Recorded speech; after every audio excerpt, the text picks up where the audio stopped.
हरे कृष्णा। कैसे हैं आप सब लोग? हरि बोल से तो समझ ही नहीं आता अच्छे कि बुरे हैं। ठीक है, आनंद आ रहा है। आप सब रात को रुके थे यहाँ पर, कीर्तन हुआ था कल, नाचे गाए। नाच हुआ कि नहीं, नृत्य हुआ कि कुर्सी पे बैठे रहे कीर्तन के समय? हुआ था, आप नाचे थे? अच्छा, और क्या किया? प्रसाद लिया,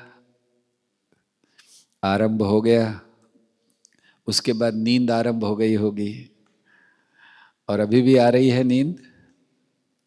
कितने लोग सोए हुए हैं इस समय? हाथ ऊपर कीजिए। कोई नहीं। ये जो इस्कॉन आंदोलन है, ये एक बहुत बड़े फिलॉसफर हुए थे। उन्होंने एक बात कही, उन्होंने कहा मैं भगवान को नहीं मानता। मेरे लिए ये सब आप लोग वो मंदिरों में जाना, खड़े रहना, प्रार्थना करना, मैं नहीं मानता। मेरा कंसेप्शन क्या है, मैं कैसे भगवान को मानता हूँ? तो उन्होंने कहा, ये विदेशी फिलॉसफर, तो उन्होंने कहा मेरा कंसेप्शन भगवान का है कि भगवान होने चाहिए नाचते गाते वाले। जैसे वो लोग जाते हैं डिस्को वगैरह में, जाते हैं आनंद लेते हैं, तो मेरे लिए भगवान कौन है? नाचने गाने वाले। उसको नहीं पता था कि महाप्रभु प्रकट हो चुके थे। और ये नाचने गाने का जो आंदोलन है, नाचना गाना, प्रसाद लेना और इसके द्वारा भगवान को प्राप्त करना, केवल आनंद कंद, ये केवल मार्ग महाप्रभु ने दिया। इसलिए अगर हम लोग अपने आंदोलन को एक श्लोक में कहना चाहें तो कौन सा श्लोक होगा? एक श्लोक में अगर हम अपने इस आंदोलन को कहना है तो चैतन्य चरितामृत में एक श्लोक आता है, आप लोग दोहराएंगे हमारे पीछे। नाचो गाओ भक्त संगे कर संकीर्तन।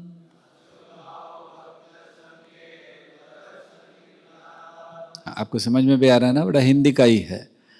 नाचो गाओ भक्त संगे कर संकीर्तन,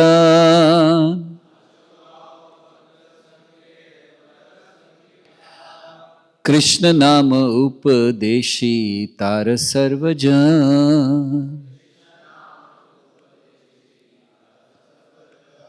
थोड़ा जोश में गाना चाहिए। नाचने गाने का श्लोक है, आप लोग इतने जोश, इतने प्रेम से गा रहे हो, इतने आराम से गा रहे हो कि आदमी नाचेगा ही नहीं, है ना? नाचो गाओ भक्त संगे कर संकीर्तन, नाचो गाओ भक्त संगे कर संकीर्तन, कृष्ण नाम उपदेशी तार सर्वजन, कृष्ण नाम उपदेशी तार सर्वजन। ये हमारा आंदोलन है, भक्ति का आंदोलन। क्या आंदोलन है? नाचो गाओ। नाचो गाओ किसके साथ? भक्त संगे। चैतन्य चरितामृत में ये इस्कॉन आंदोलन का सार दिया गया है। नाचो गाओ भक्त संगे कर संकीर्तन, तो भक्तों के संग में नाचो गाओ। हाँ, डिस्को में जाकर नाचने गाने के लिए नहीं कहा है। हाँ, नाचो गाओ भक्त संगे, और किसमें? कर संकीर्तन। संकीर्तन मतलब हम लोग बाहर जाते हैं, कीर्तन करते हैं, मंदिर में कीर्तन करते हैं, सड़कों पर कीर्तन करते हैं। तो नाचो गाओ भक्त संगे कर संकीर्तन, साथ में कृष्ण नाम उपदेशी। तो नाचना है, गाना है, संकीर्तन करना है, और फिर जब शक्ति आ जाए तो क्या करना है? कृष्ण नाम उपदेशी। फिर बाहर जाकर कृष्ण के नाम का उपदेश प्रचार करना है। तार सर्वजन, उसके द्वारा सभी लोगों का उद्धार करना है। तो इस्कॉन बना ही इसीलिए है।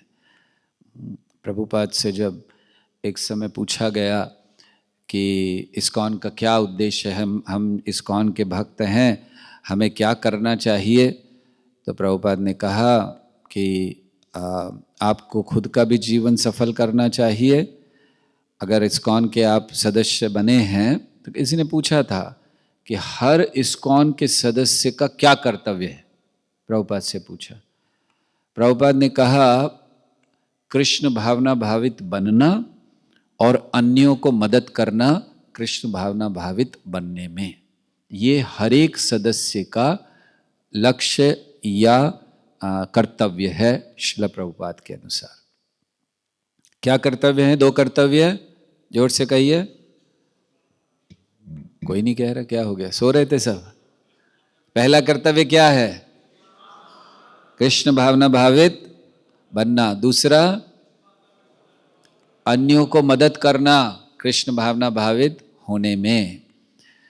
तो ये इसलिए नाचो गाओ भक्त संगे कर संकीर्तन, लेकिन साथ साथ कृष्ण नाम उपदेशी, कृष्ण के नाम का उपदेश भी करना चाहिए, तार सर्वजन, सभी लोगों को उद्धार करने के लिए।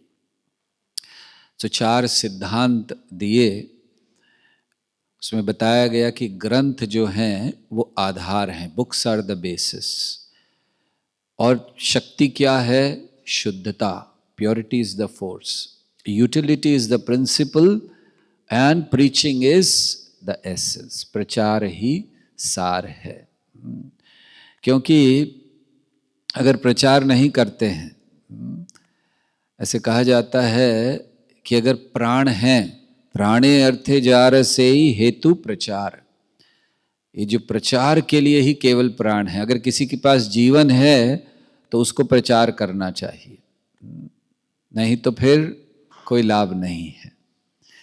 दरअसल प्रचार शब्द जब हम लोग सुनते हैं तो हमें बड़ा विचित्र लगता है, बहुत ऐसा लगता है कि कोई बहुत कठिन काम है, प्रचार करना है, प्रचार करना है। कई लोग सोचते हैं हम तो नहीं कर सकते, कई लोग घबरा जाते हैं इस शब्द से। हम लोग जब कभी दूसरे देशों में जाते हैं तो हम लोगों को पहले से कहा जाता है कि आपसे जब इमिग्रेशन ऑफिसर पूछेगा कि आप किस लिए आए हैं, तो कभी नहीं बोलना प्रीचिंग के लिए आए हैं। तो हम लोग, क्योंकि आदत होती है, हम लोग कह देते प्रीचिंग प्रोग्राम्स हैं, ये हैं, वो हैं, तो हमें कहा जाता है कि बिल्कुल नहीं कहना है, क्योंकि लोग घबरा जाते हैं उस शब्द से। प्रीचिंग करने आए हैं, कुछ करने आए हैं, लोगों को भड़काने आए हैं। प्रचार शब्द क्या है? प्रचार शब्द का अर्थ है, जैसे महाप्रभु ने समझाया, पहले आचार फिर प्रचार। तो आचरण करना अच्छा, और उस आचरण, अच्छे आचरण को फिर लोगों में प्रसार करना, फैलाना। तो प्रचार का अर्थ है अच्छे आचरण को लोगों तक पहुंचाना। प्रचार का अर्थ गलत नहीं है, हम लोग कोई आतंकवादी नहीं बनवा रहे हैं जिनको जेलों में डाला जाए। हमारे लिए प्रचार क्या है? अच्छे आचरण को लोगों तक पहुंचाना, जिससे लोगों का जीवन बदल सके। प्रभुपाद ने एक बहुत सुंदर तात्पर्य लिखा है प्रचार के लिए। श्रीमद् भागवतम के 7वें स्कंद में 6ठे अध्याय का 24वें श्लोक का तात्पर्य है। हम उसको थोड़ा पढ़ना चाहेंगे, हमारे पास अंग्रेजी में है, हम उसको हिंदी में अनुवाद करके आपको समझाते हैं। प्रभुपाद कह रहे हैं, preaching is the best service to the lord. प्रचार भगवान के लिए किए गई सबसे अच्छी सेवा है, सर्वश्रेष्ठ सेवा, best service to the lord. ये बहुत सुंदर तात्पर्य है प्रचारकों के लिए या हम सब के लिए, क्योंकि जैसे हमने कहा प्राण है, और हम सब में प्राण है ना, तो प्राण है तो हमें इस तात्पर्य को बड़े ध्यान से पढ़ना चाहिए और समझना चाहिए।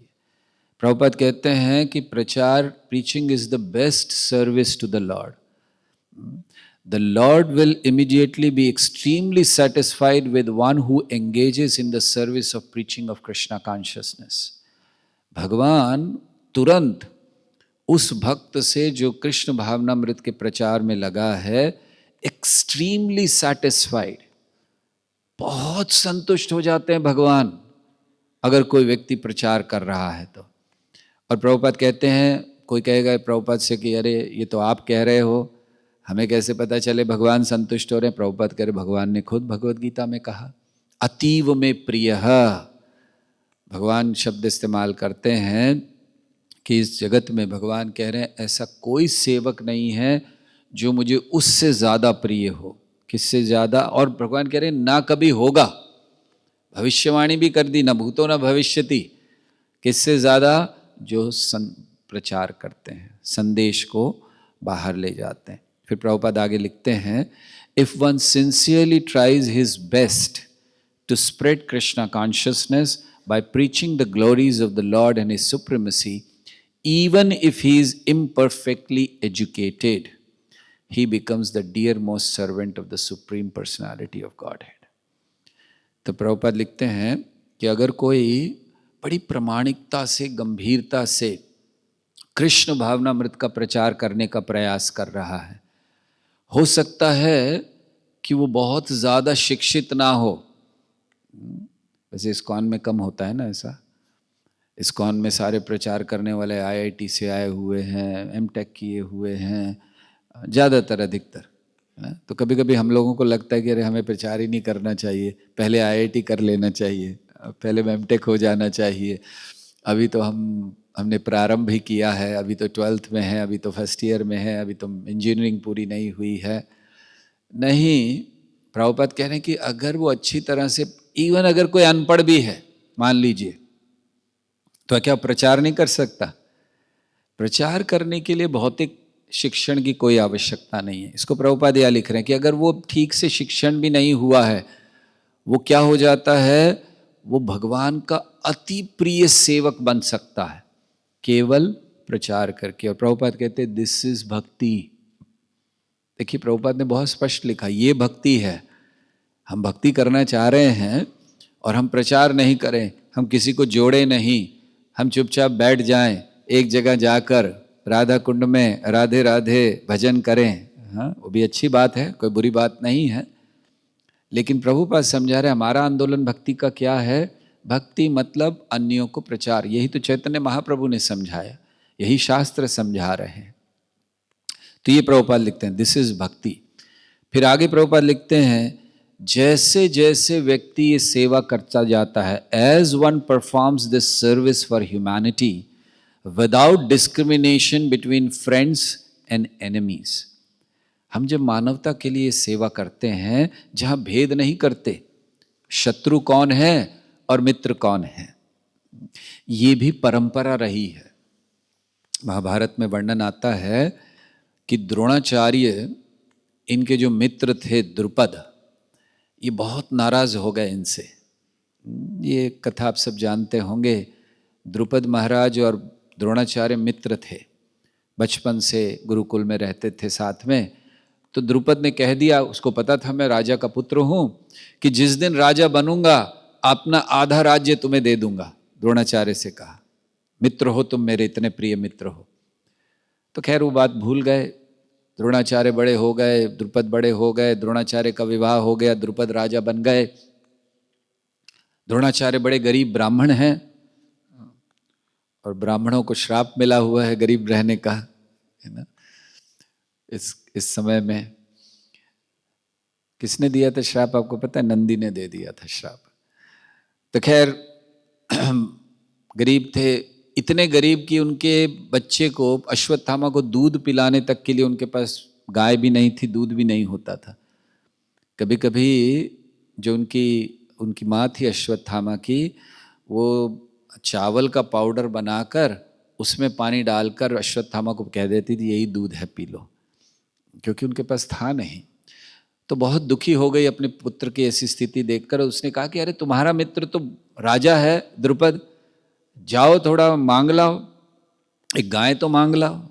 द्रोणाचार्य की इच्छा नहीं थी, लेकिन अब इतना पत्नी ने कहा तो चले गए। जैसे सुदामा की इच्छा नहीं थी कुछ मांगने की, लेकिन जब कहा तो चले गए भगवान के पास। तो ऐसे ये भी चले गए, अपने मित्र का दर्शन कर लेंगे, मिल लेंगे। तो मित्र से मिले और उन्होंने कहा द्रुपद से, याद है द्रुपद, तुमने मुझे वचन दिया था जब मैं छोटा था। क्या वचन दिया था? तुमने कहा था कि जब तुम राजा बनोगे तो आधा राज्य दे दोगे। अभी आधा राज्य मांगने नहीं आए थे, केवल वो याद दिला रहे थे और बोलने वाले थे कि आधा राज्य तो मुझे नहीं चाहिए, मुझे 1-2 गाय दे दो बस, ताकि मैं अपना जीवन चला सकूं। ये ब्राह्मण है जो छोटे में संतुष्ट रहता है, जितना चाहिए उतना। तो द्रुपद ने जैसे ही सुना कि ये कह रहे कि आधा राज्य दे देंगे, याद है तुमने, तो उसको लगा आधा राज्य लेने आया है, तो उसने कहा द्रोणाचार्य से कि अरे ये बचपन में की गई बातों को ध्यान नहीं देना चाहिए। ये बच्चे आपस में हम लोग बहुत कुछ कहते हैं, और तुम कह रहे हो मेरे मित्र हो, मित्रता बराबर वालों में होती है। तुम कहाँ गरीब ब्राह्मण और मैं इतना बड़ा राजा, हमारी कहाँ मित्रता हो सकती है। तो बहुत दुख हो गया द्रोणाचार्य को। दुख ये नहीं हुआ कि मुझे गाय नहीं मिली, द्रोणाचार्य को दुख हुआ कि मेरा मित्र जिसको मैं इतना प्रेम करता हूं उसने ऐसा कर दिया। तो फिर द्रोणाचार्य ने पांडवों को, कौरवों को सिखाया, दुख में सिखाया था। और फिर जब सीख गए तब उन्होंने कहा कि दक्षिणा क्या देनी है बताइए। गुरु दक्षिणा देंगे। कौन देने वाले हैं दक्षिणा? वो देने वाले हैं जो सारी पृथ्वी के सम्राट के वंशज हैं, उनके घर में पले बड़े हैं।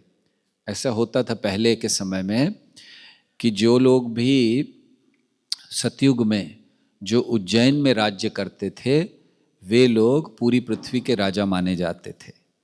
त्रेता युग में जो अयोध्या में राज्य करते थे वे पूरी पृथ्वी के राजा माने जाते थे। और द्वापर में जो हस्तिनापुर पर राज्य करता था वो पूरी पृथ्वी का राजा माना जाता था, सम्राट। तो ये लोग कह रहे हैं तो इनको देने के लिए जो आप मांगो दे सकते हैं। तो अब द्रोणाचार्य गाय तो मांग ही सकते थे इतना कुछ किया था, सिखाया था। द्रोणाचार्य ने कहा कि नहीं, द्रुपद को हराकर बंदी बनाकर लेकर आ, मुझे उसका राज्य चाहिए। तो द्रुपद के आक्रमण करना है। तो दुर्योधन ने बोला अभी जाकर करके ले आता हूं, आप चिंता ही मत करो। दुर्योधन चले गए अपने सारे भाइयों के साथ, सेना के साथ, और बुरी तरह हार कर आए, बुरी तरह। प्राण बचा के, कहते हैं ना कि धोती पकड़ते हुए भागते हुए आना पड़ा, ऐसा हो गया। फिर पांडवों को भेजा, केवल 5 गए, कोई सेना नहीं, कुछ नहीं, 5 पांडव। उन्होंने परास्त भी किया। द्रोणाचार्य ने कहा था मारना नहीं है, मेरा मित्र है, बंदी बनाकर लेकर आना। बंदी बनाकर लेकर आए। तो अब सोचिए एक राजा के लिए बंदी बना हुआ द्रोणाचार्य के सामने, द्रोणाचार्य के सामने जैसे ही है उसको बोला खोल दो, इसको खोल दो। तो उन्होंने कहा द्रुपद से, द्रुपद तुमने कहा था कि मित्रता बराबर वालों में होती है, आज मेरे पास सारा राज्य है जो पहले तुम्हारे पास था। तुम भी राजा हो, मैं भी अब राजा हूं, लेकिन मैं वो काम नहीं करूंगा जो तुमने किया। तुमने मुझे अपमानित कर कर भेज दिया था, नहीं, मैं आधा राज्य तुम्हें देता हूं ताकि हम बराबरी के हो जाएं और हमारी मित्रता बनी रहे। तो उन्होंने आधा राज्य वापस दे दिया। कितना उसको कृतज्ञ होना चाहिए था, कितना प्रेम बढ़ जाना चाहिए था द्रोणाचार्य के प्रति। लेकिन द्रुपद के हृदय में द्वेष बढ़ गया। उसने ये नहीं सोचा कि सारा राज्य ले चुका था फिर भी आधा इसने मुझे दिया मित्रता के वश। उसने सोचा कि इसने मेरा अपमान कर दिया। तो वो गया, उसने तपस्या की और उसने तपस्या के बल पर यज्ञ किया। यज्ञ से एक उसने ऐसा पुत्र उत्पन्न करना चाहा जो द्रोणाचार्य का वध करेगा। धृष्टद्युम्न, दो संतानें यज्ञ से आई थीं, द्रौपदी और धृष्टद्युम्न। द्रौपदी क्योंकि यज्ञ से आई, इसका उसका और एक नाम है यज्ञसेनी। तो द्रोणाचार्य ने तो धृष्टद्युम्न हो गया। अब धृष्टद्युम्न को तलवार चलाना सीखना है, भाला चलाना सीखना है, जिससे वो द्रोणाचार्य को मार सके। द्रुपद ने किसके पास भेजा? द्रोणाचार्य के पास। कहा कि जाओ उनसे सीखो। क्या सीखना है? मैं तलवार कैसे चलाऊं, क्योंकि आगे चलकर युद्ध में तलवार से गला काटा था द्रोणाचार्य का इसने। और बहुत अच्छी तरह द्रोणाचार्य जानते थे कि इसका जन्म हुआ है मुझे मारने के लिए, लेकिन जब उनके पास आया तो द्रोणाचार्य ने सिखाया, बहुत अच्छी तरह से सिखाया उसको। और हम जैसे कल आपको बता रहे थे कि एक बार एक कमांडो सेंटर में गए थे, तो हमने वहाँ पर देखा जापान के या कहीं और के भी कमांडोज आए हुए हैं। तो हमने आश्चर्य की तरह हमने उनको पूछा ये लोग यहाँ क्या कर रहे हैं? भाई हम तो लड़ने वाले हैं उनसे। तो उन्होंने कहा ट्रेनिंग लेने के लिए आए हैं। तो हम सोच रहे थे कि अभी तक भारत की परंपरा वही है जो द्रोणाचार्य की थी, जिनके साथ युद्ध होना उनको भी हम सिखा रहे हैं कि हमसे कैसे युद्ध करना है। क्योंकि जिनको हम सिखाते हैं कि कैसे युद्ध करना है, स्वाभाविक है हम उनको एक बात नहीं सिखाते हैं कि कैसे हम आपको परास्त करेंगे वो बात नहीं सिखाई जाती है। द्रोणाचार्य ऐसे ही थे। वो बाकी सबको सिखाते थे, लेकिन कुछ चीज विशेष केवल अश्वत्थामा को सिखाते थे, बाकी सबको नहीं सिखाते थे कि क्या है। तो खैर, ये कहने की बात की क्यों हमने कथा कही कि द्रोणाचार्य भी बिना भेद किए, जैसे यहाँ पर प्रभुपाद लिख रहे हैं कि हमें बिना भेद किए मित्र कौन है शत्रु कौन है, हमें हरेक को ये सेवा करनी चाहिए, तब भगवान बहुत संतुष्ट हो जाते हैं और जीवन का जो उद्देश्य है वो पूरा होता है। आगे प्रभुपाद लिखते, lord Chaitanya Mahaprabhu therefore advised everyone to become a guru devotee and preach Krishna consciousness, कि हर एक को चैतन्य महाप्रभु ने कहा है कि आप केवल भक्त मत बनो, गुरु भक्त बनो। गुरु भक्त मतलब गुरु का कार्य करो। अब आप लोग सोच रहे हैं कि अच्छा हम सब गुरु बनने वाले हैं, हमें भी आसन मिलेगा, हमें भी दंड मिलेगा, उसके बाद हमें भी महाप्रसाद घर पर लाके दिया जाएगा। क्योंकि प्रभुपाद के समय जब आंदोलन प्रारंभ हुआ इस्कॉन, तो प्रारंभ में इस्कॉन के क्या नियम था आप जानते हैं? सब लोगों को मंदिर में रहना है।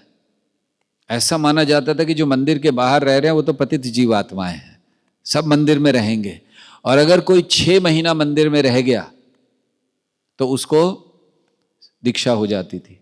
6 महीना मंदिर में रह गया, साल रह गया तो ब्राह्मण दीक्षा, और अगर 2-3 साल रह लिया, 4 साल रह लिया तो सन्यास। आप में से कितने लोग 4 साल से जुड़े हुए हैं इस्कॉन से? हाथ ऊपर कीजिए। 4 साल या उससे अधिक? देखिए, सब सन्यासी के योग्य हैं उस समय के अनुसार। 4 साल रह लिए तो सन्यास। और सारे भक्त उस समय सन्यास लेना चाहते थे जो ब्रह्मचारी थे। क्यों लेना चाहते थे जानते हैं? 2 चीजें के कारण। पहला, बुक डिस्ट्रीब्यूशन पे नहीं जाना पड़ता था, और दूसरा, राजभोग की प्लेट उनके लिए आती थी। तो ये 2 बड़े अच्छे कारण थे सन्यासी बनने के। खैर, ये तो उस समय की बात थी। आगे चलकर हम लोग जानते हैं हमारे आंदोलन में जितने सन्यासी हुए, आज भी उन्होंने अपना जीवन दिया है और दे रहे हैं। आज भी वो इतना कुछ दे रहे हैं आंदोलन के लिए कि हम लोग सोच नहीं सकते हैं जो उन्होंने किया है। हम लोग प्रचार की बात करते हैं, कितनों को भक्त बना लेंगे? 100, 200, 500, 1000 फॉलोअर्स हो जाएंगे हमारे, फॉलोअर्स या जिनको हमने भक्त बनाया। बट दुनिया भर में आंदोलन को फैलाना प्रभुपाद के जाने के बाद ये इन सन्यासियों ने किया, इन प्रभुपाद के शिष्यों ने किया। उसको बनाए रखना, संभाल कर रखना। जैसे श्रील प्रभुपाद एक समय पर कहते हैं कि महाप्रभु, किसी ने उनसे पूछा कि महाप्रभु ने सारे पृथ्वी पर प्रचार क्यों नहीं किया, केवल भारत में प्रचार क्यों किया?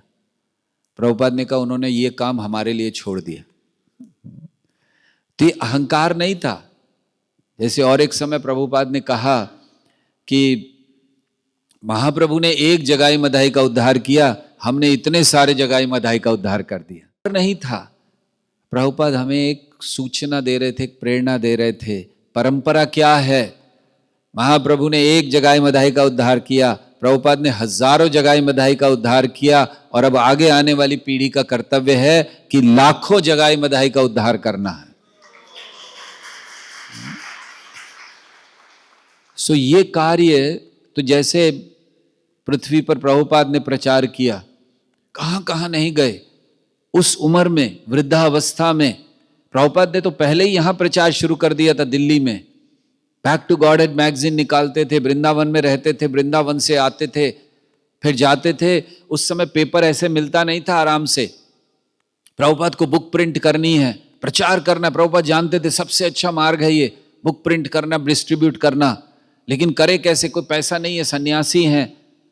तो फिर कहीं से एक पब्लिशर के पास गए कि मुझे ये बुक प्रिंट करनी है, मैंने लिखे हैं, ये आर्टिकल लिखे हैं, एडिट किए हैं, सब रेडी है, बस आप प्रिंट कर दो। तो उन्होंने कहा स्वामी जी पैसा कहाँ से लाओगे? तो प्रभुपाद कहते थे प्रिंट करके दे दीजिए, मैं इसको बेचूंगा और बेचकर आपको पैसा लाके दूंगा। पब्लिशर सोचते ये सन्यासी क्यों इतने मेहनत कर रहा है? अरे जाओ, वो कहते थे स्वामी जी जाओ, आप वृंदावन में रहो, आराम करो। और प्रभुपाद वृंदावन में आराम से रह रहे थे। आप में से कितने लोगों ने 2 कमरे देखे हैं प्रभुपाद के राधा दामोदर टेम्पल में? देखिए ना, प्रभुपाद आराम से, उस समय उनको कमरे मिले हुए थे, आराम से रह रहे थे, और चाहते तो अपना जीवन वहीं व्यतीत कर देते वृंदावन में, और वहीं शरीर छोड़ते, वैसे भी उन्होंने वृंदावन में छोड़ा, वहीं शरीर छोड़ते और फिर अपना भगवान के धाम जाते, जीवन सफल। लेकिन 70 साल की उम्र में भी उन्होंने ये नहीं सोचा कि मैं वृंदावन में रहूं। उससे पहले भी तो प्रभुपाद यहाँ आते, पब्लिशर को कहते मैं दे दूंगा, पब्लिशर कहता ठीक है पेपर लेकर आइए। हमारे पास पेपर नहीं, हम प्रिंटिंग कर सकते हैं लेकिन पेपर मिलता नहीं है।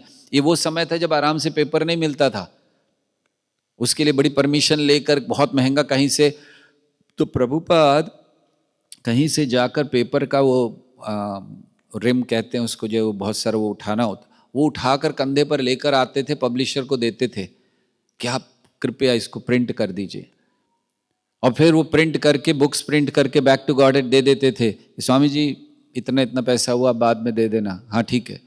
फिर स्वामी जी प्रभुपाद अकेले उस ग्रंथ को लेकर, बैक टू गॉडहेड मैगजीन को लेकर दिल्ली की दुकानों में घूम रहे हैं, चाय की दुकानों में घूम रहे हैं, लोग बैठ के चाय पी रहे हैं तो जाकर उनको कहते थे अरे ये ले लीजिए। देखिए ये प्रभुपाद ने किया, ये प्रचार का आंदोलन है। उन्होंने ये नहीं सोचा कि मेरे पास कोई सुविधा नहीं है, मेरे पास कुछ है नहीं, मैं अब क्या कर सकता हूँ, सन्यासी हूँ, बूढ़ा हूँ, आराम से रहता हूँ वृंदावन में। नहीं, उन्होंने उसको किया। और फिर कितने की बिकती थी? 25 पैसे की बुक, तो उसको बेचा करते थे लोग। चाय में समय बर्बाद कर रहे हैं, सिगरेट में पैसा बर्बाद कर रहे हैं, लेकिन वो बीटीजी नहीं लेते थे प्रभुपाद से। प्रभुपाद फिर भी जाकर रिक्वेस्ट करते थे ले लीजिए। किस लिए? क्या प्रभुपाद धन कमाना चाहते थे उससे? नहीं। ये जो प्रभुपाद लिख रहे हैं यहाँ कि प्रभुपाद ने सोचा कि जो मुझे मिला है वो मुझे अन्यों को देना है। इसलिए प्रभुपाद यहाँ लिख रहे हैं, महाप्रभु ने कहा है कि हमें हरेक को गुरु बनना है, प्रचार करना है कृष्ण भावनामृत का। और साथ ही साथ प्रभुपाद लिखते हैं that is the easiest way to realise the supreme personality of godhead. भगवान का भगवत साक्षात्कार करना है, भगवान को जानना है। प्रभुपाद कह रहे हैं सबसे सरल मार्ग है प्रचार कीजिए। क्यों? हम कई बार उदाहरण देते हैं कि आप लोग प्रसाद खाते हो, उसके बाद प्लेट गंदा होता है, फिर आपको कहा जाता है अपना प्लेट धो लीजिए। तो प्लेट धोने जाते हैं, हाथ भी गंदा है आपका, खाया है झूठा है, और प्लेट भी गंदी है। तो हम क्या करते हैं, हम प्लेट को धोते हैं। आज प्लेट पहले पानी से धोते हैं, फिर साबुन लगाते हैं, उसको धोते हैं अच्छे से, फिर पानी से पूरा धो देते हैं। धोने के बाद क्या होता है, प्लेट साफ हो जाती है, लेकिन साथ साथ में हाथ भी साफ हो जाता है ना, पानी में लगा, साबुन लगा, सब लगा। आप तो प्लेट धो रहे हो लेकिन आपका हाथ साफ हुआ। आप प्रचार कर रहे हो, ये प्लेट धोने की तरह है। और आपका हाथ क्या है? आपका हृदय। तो जब आप प्लेट धो रहे हो, प्रचार कर रहे हो, साथ साथ आपका हृदय भी शुद्ध हो रहा है। तो ये बात प्रभुपाद लिख रहे हैं, this is the easiest way to realise the supreme personality of godhead by such preaching. Prabhupada लिखते हैं the preacher becomes satisfied and those to whom he preaches are also satisfied. दोनों संतुष्ट हो जाते हैं। तो जो सुन रहे हैं, जो सुना रहे हैं, दोनों संतुष्ट हैं, प्रभुपाद कह रहे हैं। ये बात भागवत में भी आती है कि जब प्रश्न पूछे गए तो सुत गोस्वामी कहते हैं कि प्रश्न बड़े अच्छे हैं। क्यों? इससे 3 प्रकार के लोग संतुष्ट हो जाते हैं या सुखी हो जाते हैं। कौन? जो वो प्रश्न करने वाला है, जो उत्तर देने वाला है, और जो बाकी सुन रहे हैं। इसीलिए देखिए हमारी संस्था में भागवत के परंपरा में चलते हुए हर प्रवचन के बाद कहा जाता है कोई प्रश्न। आप देखिए बड़े बड़े लोग हैं जो प्रवचन देते हैं, ये कोई नहीं पूछता कोई प्रश्न। शायद अब पूछने लगे हों इस्कॉन की परंपरा के बाद, हमें नहीं पता, लेकिन पहले बस उनके प्रवचन होंगे, हजारों लोग सुनेंगे और भाई बस कोई प्रश्न नहीं पूछना है स्वामी जी से। और यहां हमारा एक नया प्रचारक प्रवचन देने जाता है और उसके बाद क्या प्रश्न करता है? Any question. मतलब कितना बोल्ड स्टेटमेंट है, कोई प्रश्न है तो कहो। क्या क्या कॉन्फिडेंस है। दरअसल प्रचारकों को अपने ऊपर कॉन्फिडेंस कम होता है, सुनने वालों के ऊपर कॉन्फिडेंस ज्यादा होता है कि इनको वैसे ही कुछ पता नहीं है। सो इसलिए वो आराम से कहता है एनी क्वेश्चन। खैर, तो इस तरह प्रभुपाद लिखते हैं। और लास्ट में प्रभुपाद लिखते हैं, this is the process of bringing peace and tranquillity to the entire world. सारे जगत में अगर हम शांति चाह रहे हैं, देखिए आज कितनी आवश्यकता है शांति की। लोग प्रश्न कर रहे हैं, यहाँ ये हो रहा है, वहाँ ये हो रहा है, हम लोग कुछ नहीं कर रहे हैं, आंदोलन करना है। ये तो अच्छा है, जब जब आग लग जाए तो आग तो बुझानी होती है, हम शांत नहीं बैठ सकते। लेकिन आग लगे ही नहीं, ये बुद्धिमानी है कि नहीं? अभी हम लोग यहाँ बैठे हुए हैं, हमने सिस्टम किए हुए हैं कि कहीं आग ना लग जाए, तो हम आराम से कथा सुन रहे हैं। अब अचानक यहाँ आग लग जाए मान लीजिए, तो हम क्या कहेंगे? हम एक दूसरे को ब्लेम करेंगे, अरे तुमने ध्यान नहीं दिया था, आग कैसे, पहले हम आग बुझाएंगे। तो जब युद्ध हो जाए, झगड़े हो जाए, तब ठीक है, जो करना है करें। लेकिन अच्छा क्या है, हम पहले ही आग लगने ना दें। प्रचार वो प्रक्रिया है कि हम कृष्ण भावनामृत का प्रचार करके ये लोगों को समझा रहे हैं कि हमें आग लगने नहीं देनी है। और वो भी किस मार्ग से? नाचो गाओ भक्त संग कर संकीर्तन। इतना सरल मार्ग दिया है। इसीलिए जब चैतन्य महाप्रभु नित्यानंद प्रभु का गुणगान किया जाता है तो क्या कहा जाता है? परम करुणा पहु दुई जना निताई गौर चंद्र सब अवतार सार शिरोमणि केवल आनंद कंद। भक्ति का मार्ग इतना आनंद का मार्ग है, लेकिन लोग बाहर जगत में इसको स्वीकार नहीं करते हैं। क्यों? क्योंकि ये कृत्रिम जीवन जी रहे हैं। आप किसी को भी पूछ लीजिए सुखी है क्या, वो कह भी सकता है बहुत सुखी हूं, बस थोड़ा ब्लड प्रेशर है, थोड़ा सा हार्ट की ट्रबल है, लड़का बात सुनता नहीं है, पत्नी घर छोड़कर चली गई है, बाकी सब बढ़िया है। एकदम होता है कि नहीं? ये आर्टिफिशियल जीवन है, क्या बढ़िया है? आप तो इतने लोग इतने मूर्ख हो गए हैं, हॉस्पिटल में जाए, वो पड़ा हुआ है, उसके सिरिंज विरिंज लगी हुई है सब, उसको जाके पूछते हैं आप कैसे हैं? अगर अच्छा होता तो हॉस्पिटल में क्यों होता? और वो मूर्ख भी कहेगा सब ठीक है। क्या ठीक है? सिरिंज लगी हुई है, इंजेक्शंस चल रहे हैं, पेन हो रहा है, सब ठीक है। तो हम लोगों ने एक आर्टिफिशियल जीवन बना लिया है। भक्ति सिद्धांत सरस्वती ठाकुर इसके लिए एक सर्कस की कहानी सुनाया करते थे। हाँ, वो कहते थे गांव में एक सर्कस आई, बड़ा सा तंबू लगा, सब बंद, और कहा गया कि ये विशेष सर्कस है। बोला अब बाहर जाओ, दूसरा अंदर आएगा। तो ये बाहर निकले, लाइन लगी है, दूसरा खड़ा है, उसने पूछा कैसा था? फर्स्ट क्लास, बहुत बढ़िया। क्योंकि कैसे कहे कि मार खा के आया हूं, तो बहुत बढ़िया था, बहुत आनंद आया, अरे बड़ा अच्छा, आपको तो बहुत आनंद आएगा। फिर दूसरा अंदर गया, दूसरे को भी वही। अब जब दूसरा बाहर आ रहा है, वो सोच रहा है पहले वाले ने तो आनंद लिया था, वो कह रहा था, तो निश्चित है कि उसको आनंद आया। मैं जाकर अगर लोगों को कहूंगा कि मुझे आनंद नहीं आया तो लोग मुझे मूर्ख मानेंगे, और किसी को मैंने बता दिया कि मार खा के आया हूं तो क्या होगा? तो बाहर अच्छे से कपड़े वपड़े ठीक करके दूसरे ने, तीसरे ने पूछा भाई कैसा है? First class. तो ये हमारे समाज की स्थिति है कि क्या स्थिति है कि व्यक्ति इतने दुख में है, कष्ट में, उसको समझ में भी नहीं आता है कि कष्ट है, दुख है। हम लोग बचपन से पढ़ रहे हैं, स्कूल में पढ़ा करते थे, कॉलेज में पढ़ा, स्कूल में हमने क्या पढ़ा था? Survival of the fittest. ये जगत क्या है? Struggle for existence. पढ़ा था आप सबने? हमारे समय तो पढ़ाया जाता था स्ट्रगल फॉर एग्जिस्टेंस। और उसका उदाहरण देते थे, एक मुर्गी के इतने बच्चे होते हैं, उसमें से 4 मर जाते हैं, 2 रह जाते हैं, तो स्ट्रगल जो करता है वो रह जाता है। बचपन से पढ़कर यही हम लोग के मन में है कि जीने के लिए संघर्ष करना है। दरअसल ऐसा नहीं है, भक्ति में आने के बाद पता चलता है। सबसे पहली बात यही पता चलती है, अरे जीने के लिए क्या संघर्ष करना है? कुत्ते बिल्ली भी जी रहे, हमसे ज्यादा अच्छा जी रहे हैं। उनको कौन सा इंजीनियर बनना पड़ता है, कौन सा आईआईटी में जाना पड़ता है, लेकिन काम जो हम लोग आईआईटी करके करते हैं वो लोग वैसे ही कर रहे हैं बिना आईआईटी किए। जैसे एक बार सिकंदर नाम सुना आपने?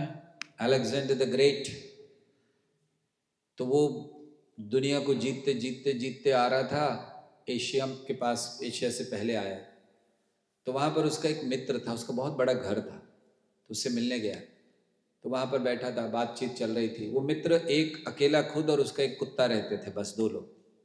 तो मित्र ने पूछा फिर क्या क्या किया? उसने कहा ये जीता मैंने, वो जीता। अब कहाँ जा रहे हो? अब एशिया की तरफ जा रहा हूँ। फिर क्या करोगे? सेंट्रल एशिया को जीतूंगा। उसके बाद मुझे भारत को जीतना है। अच्छा, भारत को जीत कर क्या करोगे? मैंने कहा भारत को जीतने के बाद मैं रिलैक्स करूंगा, आराम करूंगा।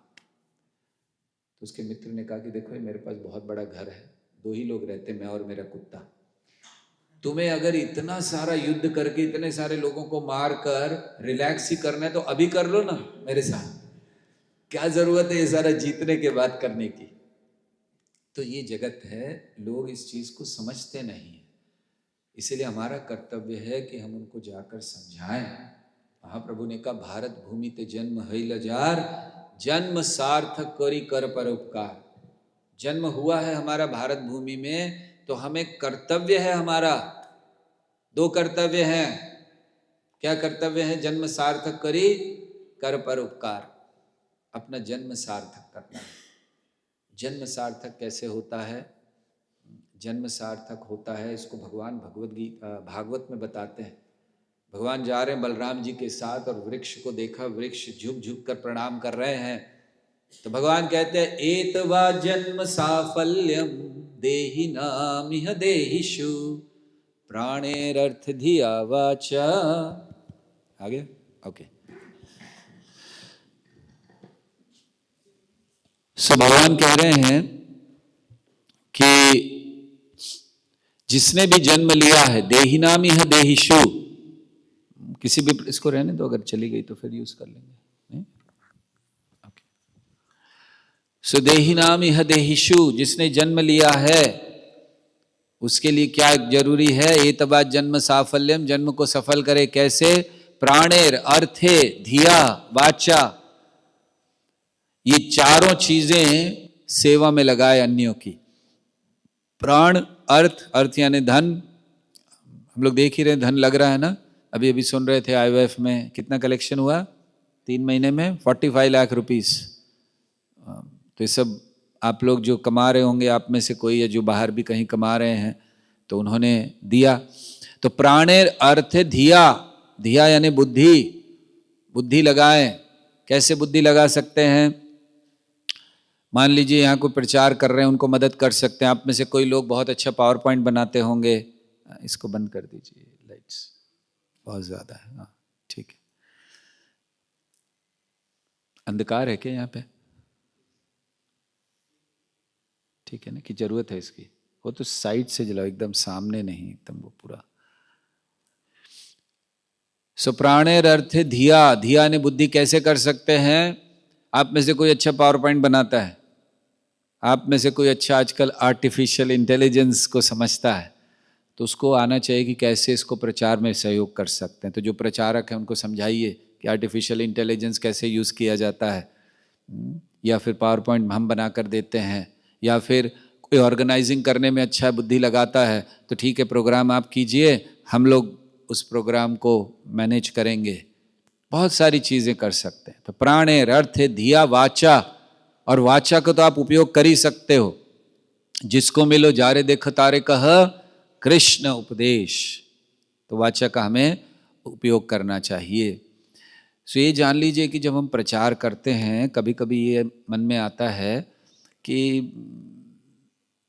क्या लाभ हो रहा है, ये तो भक्ति नहीं बन रहा। कभी कभी ऐसा होता है। आप में से कितने लोगों ने कभी प्रचार करने का प्रयास किया? हाथ ऊपर कीजिए। कितने लोगों ने कभी अपने मित्रों को, किसी को हुआ? Very good. तो आपको अनुभव है कि कभी आप बोलते हो तो कोई सुनता नहीं है। कॉलेज में जाके बोलो, बोले क्या बाबाजी बनना है क्या? ये पंडित जी नहीं बनना, हमको हमारा पैसा कमाना है, कहते हैं ना ऐसा। तो हमें कभी कभी लगता है कि हमने इतना बोला है, उसको कोई फर्क नहीं पड़ा, समय बर्बाद हो गया, आगे से किसी को नहीं बोलूंगा। हमें ये मानना चाहिए ऐसा बिल्कुल नहीं होता। हम एक उदाहरण देते हैं। अमेरिका में फ्लोरिडा यूनिवर्सिटी में ऐसे प्रचार किया जाता था। वहाँ पर बहुत ज़्यादा यूनिवर्सिटीज़ में प्रचार होता है विदेशों में। तो कुछ नहीं तो वो लोग प्रसाद बांटते हैं केवल कॉलेज के बाहर खड़े होके, और जो कॉलेज के बच्चे होते हैं उनको बड़ा आनंद आता है। आपको भी पता है कि कॉलेज में पैसा बचाना है जो घर से मिला है, और खाना कहीं और मिल जाए तो टेंशन ही नहीं है फिर।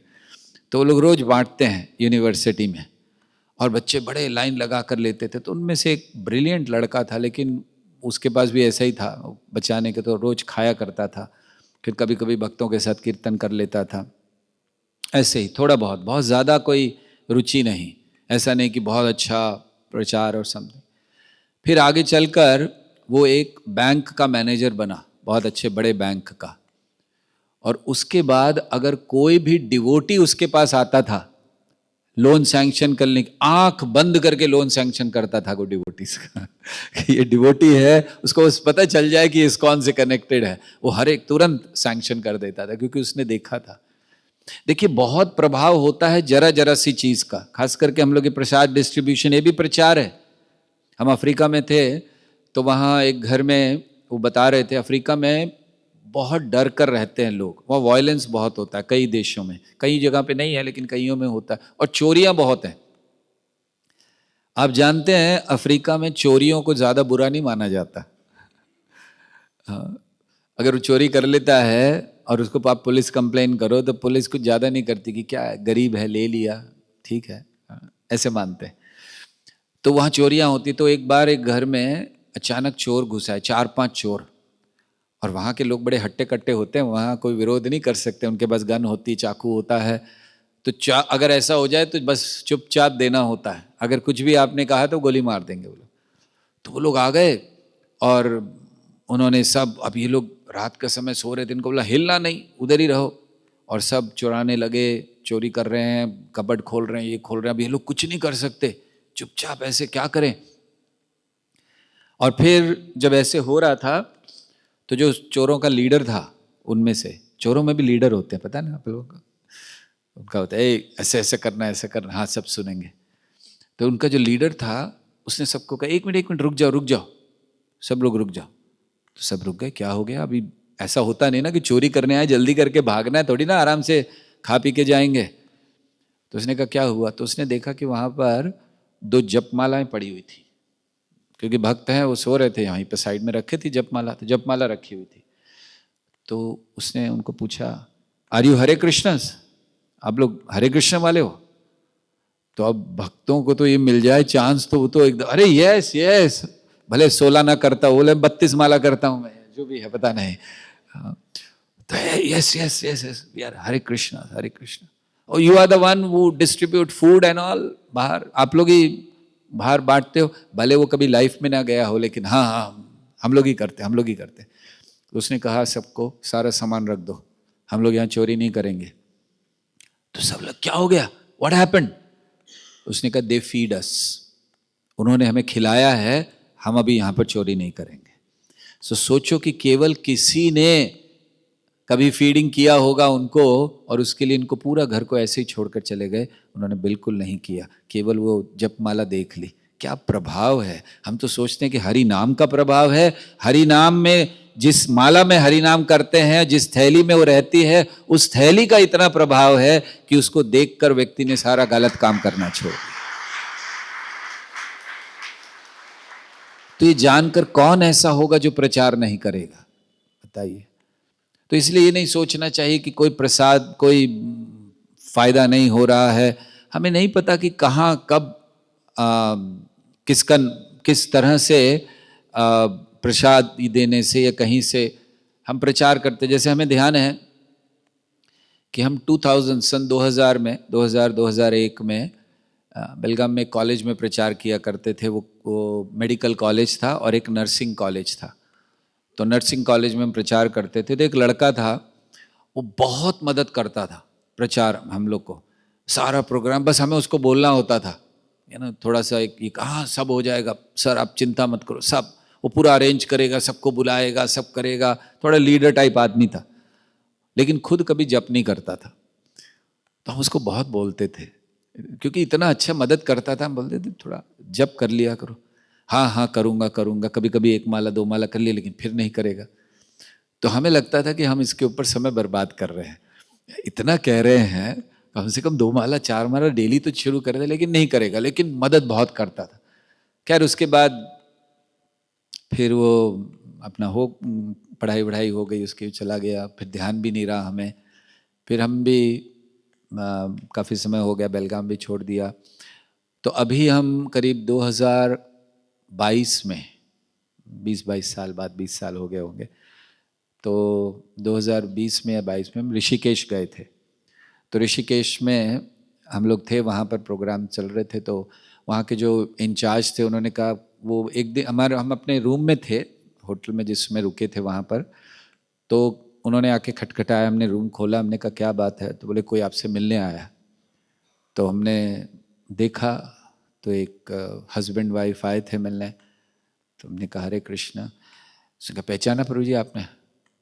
मैंने कहा कहीं मिले होंगे आपसे, ऋषिकेश पिछली बार आए थे तब मिले थे। तो बोले नहीं, मैं वो नर्सिंग कॉलेज में पढ़ा करता था, आपको पता है, ऐसे ऐसे नाम बता। मैंने कहा अरे हाँ हाँ वो तो याद है, अच्छा तुम हो क्या? हाँ।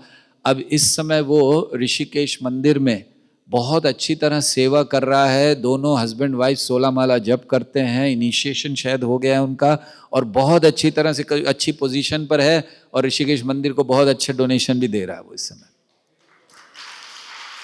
और हम सोच रहे थे उस समय कि हम समय बर्बाद कर रहे हैं इसके ऊपर, ये एक माला जप नहीं कर रहा रेगुलर, कोई फायदा नहीं है इसका। तो देखिए हमारा प्रचार कभी व्यर्थ नहीं जाता, इसीलिए हमें जा रे देख तारे कह कृष्ण उपदेश, उसको हमें उपदेश करना ही चाहिए। वैसे कितने बजे तक है भाई? कहाँ क्लास कितने बजे तक है? हरे कृष्ण। हम ये पूछ रहे थे कितने बजे तक बोले हैं, सो उन्होंने कहा कि जब तक एक भी व्यक्ति कुर्सी पर बैठा है, मतलब बाकी सारे छोड़कर नहीं चले जाते, तब तक आप बोलते रहो। प्रवचन कंटिन्यू, थोड़े समय और बोलेंगे। सो ये हमारा प्रचार है, ऐसा प्रचार हमारा होना चाहिए कि किस तरह से हम ये बहुत महत्वपूर्ण, जैसे हमने प्रभुपाद का सुना और किस तरह से अन्य प्रचार है, तो ये प्रचार कैसे हो सकता है? अभी तो हमने सुना प्रचार करना चाहिए, ये सब ठीक है, लेकिन ये प्रचार कैसे हो सकता है और प्रचार हमें क्या क्या मदद करता है, ये हमें जानना चाहिए।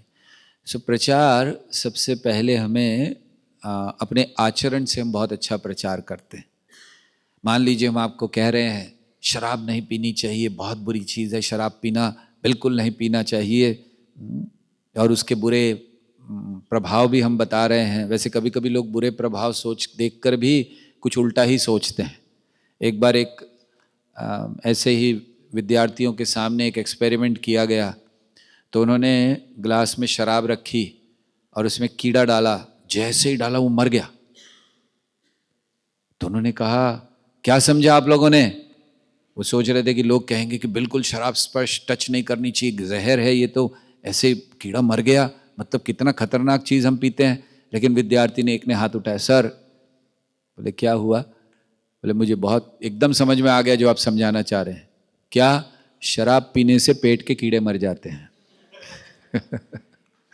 सो ये चीज़ें लोग सोचते हैं ऐसा, तो ये नहीं है। तो मान लीजिए हम प्रचार कर रहे हैं शराब नहीं पीनी चाहिए, कुछ नहीं, और शाम को आप देखो बार में बैठे हुए हैं, आप बोला अरे अतुल कृष्ण प्रभु सुबह आप बोल रहे थे शराब नहीं पीनी चाहिए, तो वो क्या प्रचार होगा? हम कहेंगे अरे वो क्लास में था, आओ चलो आप बैठो एक कप भी लगा लो। सो वो प्रचार नहीं है। तो प्रचार होता है हमारे आचरण से। हमें अभ्यास करना चाहिए जो हम प्रचार कर रहे हैं। लोगों को बोले जप करो जप करो जप करो, अच्छा हाँ करेंगे, आप कितना करते हो? समय ही कहाँ है, मैं तो आपको बोल बोल के थक गया, आप जप नहीं कर रहे हो, इसी में समय चला जाता है। होने वाला नहीं है प्रचार। प्रचार करना है हमें, और करना ही चाहिए। देखिए ये बात तो हमें मन में बिठा लेनी चाहिए, बिना प्रचार के भक्त का जीवन ही नहीं है। करना ही करना है। क्या करना है, किस तरह से करना है, ये अलग अलग हम अपनी अथॉरिटी से चर्चा करें, अपने काउंसलर से चर्चा करें, वो बताएंगे कि क्या करना है आपकी बुद्धि के अनुसार, आपकी क्षमता के अनुसार, आपके इंटरेस्ट के अनुसार। प्रभुपाद ने देखिए हर एक भक्त को अलग अलग प्रचार में लगाया, किसी को बुक प्रिंटिंग में लगाया, किसी को बुक एडिटिंग में लगाया, किसी को बुक डिस्ट्रीब्यूशन में लगाया, किसी को हरिनाम में लगाया, किसी को कॉलेज यूनिवर्सिटीज में लगाया। हर एक को प्रभुपाद ने अलग अलग जगह भेजा। आज ऐसा कोई नहीं है कि जो एक ही व्यक्ति सारा कुछ कर सके। प्रभुपाद अकेले सब कर रहे थे। प्रभुपाद ने कॉलेज में भी लेक्चर दिया, फेमस लेक्चर MIT का उनका लेक्चर है। प्रभुपाद ने कांग्रीगेशन प्रीचिंग किया है। प्रभुपाद ने हरिनाम किया अकेले बैठकर। प्रभुपाद ने बुक डिस्ट्रीब्यूशन किया है। जो भी उन्होंने अन्यों को सिखाया पहले खुद किया प्रभुपाद ने। ऐसा कुछ चीज नहीं है जो प्रभुपाद ने नहीं किया और केवल उनको बोला रही जाओ तुम लोग करो। प्रभुपाद हरिनाम खुद अकेले करते थे। क्या प्रचार हम सोचेंगे। देखिए हम लोग जब प्रचार की परिभाषा करते हैं तो हम लोग क्या सोचते हैं, प्रचार मतलब हॉल भरा रहना चाहिए, कितने लोग आए, 1000 लोग हैं, फर्स्ट क्लास, मैं आ रहा हूं लेक्चर देने के लिए। हाँ, प्रभुपाद गए कीर्तन, और हम लोग कीर्तन के लिए भी जाते हैं तो हम लोग क्या सोचते हैं, चलो कीर्तन पे जाना है, कितने भक्त जा रहे हैं, बोले 4-5 भक्त। 4-5 में कीर्तन क्या होगा, 10-15 जाने चाहिए, तब थोड़ा आनंद आता है कीर्तन का। प्रभुपाद अकेले बैठते थे, 4-5 भी नहीं, एक छोटा सा ड्रम था उनके पास बजाने वाला, सिंगल, वो भी डबल नहीं, और उसी को लेकर बस हरे कृष्णा कृष्णा कृष्णा हरे हरे, हरे राम राम राम हरे हरे। बस यही प्रभुपाद ने अकेले किया संकीर्तन। बुक डिस्ट्रीब्यूशन अकेले किया। अभी हम बता रहे थे BTG के बारे में, प्रभुपाद ने अकेले किया। BTG प्रिंटिंग अकेले की, हाँ, कुकिंग अकेले की। उनका कुकर देखा है आपने, वृंदावन में भी रखा है। प्रभुपाद अकेले कुकिंग करते थे। कितने लोगों के लिए, बहुत सारे लोग। और वो कहते थे, आप बुक पढ़िए प्रभुपाद के शिष्यों ने लिखी है, उसमें बताते हैं एक्सप्लोजन एट 26 सेकेंड एवेन्यू। उस बुक में देखिए, उसमें बताते कि हम लोग खाने के लिए जाते थे, ड्रग्स लेते थे, इनको बहुत भूख लगती थी, तो हमें पता था कि स्वामी जी के पास 2 चीज़ें मिल जाएंगी, नाचना और खाना, और क्या चाहिए हमें। तो वो जाते थे, तो बता रहे हैं कि उस समय रोटियां काउंट करके नहीं दी जाती थी। जैसे आज आप लोगों को प्रसाद सर्व किया जाता, पूछा जाता है ना, 2 चपाती, आप कहते और एक, ठीक है और एक ले लो, ज़्यादा नहीं मांगना। हाँ, तो इतना ही है ना। हाँ, सेकंड सर्विस नहीं है तो 2 ही दिया जाता है। उस समय चपाती गिनी नहीं जाती थी, ऐसे थप्पियाँ होती थी चपाती की, और वो ऐसे लेते थे कि ये मेरा है। अब उसमें 15 गई कि 20 गई कि 25 गई, किसी को नहीं, वो उसने ऐसे लिया। और वो सब प्रभुपाद बनाया करते थे, और लोग ऐसे खाते थे, क्योंकि वो लोग थे भी शरीर अच्छे खासे, ऊपर से ड्रग्स लिया हुआ, ड्रग्स वाले को भूख बहुत लगती है ना, सही है ना। हाँ ही नहीं बोल रहे कोई, अच्छा पता नहीं है, हाँ ये सही अर्थ। तो उनको भूख बहुत लग, आप पूछो आपको कैसे पता, हमने सुना है, ओके। तो उनको भूख बहुत लगती है, तो वो इतना रोटियां बनती थी, प्रसाद इतना। प्रभुपाद कोई कमी नहीं किए प्रसाद देने में, उसी से शुद्धिकरण। प्रभुपाद को विश्वास था, तो कुकिंग किया उन्होंने, बुक डिस्ट्रीब्यूशन किया, मैनेजमेंट किया, बुक प्रिंटिंग किया, बुक डिस्ट्रीब्यूशन किया, हरि नाम किया, मंदिर ओपन किए, कंस्ट्रक्शन किया, क्या नहीं किया प्रभुपाद ने, बताइए। और फिर सबको सिखाया। तो इसीलिए हमें जो हम प्रचार कर रहे हैं उसका अभ्यास भी करना चाहिए।